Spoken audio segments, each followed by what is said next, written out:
దాదాపు 15 నెలల పాటు బాంబుల మోత మోగిన గాజా నిన్న ప్రశాంతంగా కనిపించింది.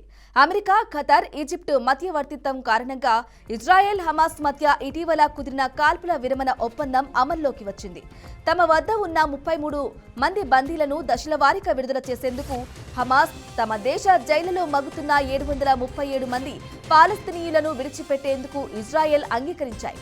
తొలి విడతగా 3 ఇజ్రాయేలీ యువతులు రోమీ, ఎమిలీ దమారి, డోరాన్ స్టెయిర్బేలను హమాస్ ఆలస్యంగా విడుదల చేసింది. దీంతో ఇజ్రాయెల్ అప్పటి వరకు కాల్పులు కొనసాగించింది. ఖాన్ యూనిస్ పై జరిగిన ఈ దాడుల్లో 26 మంది చనిపోయారు.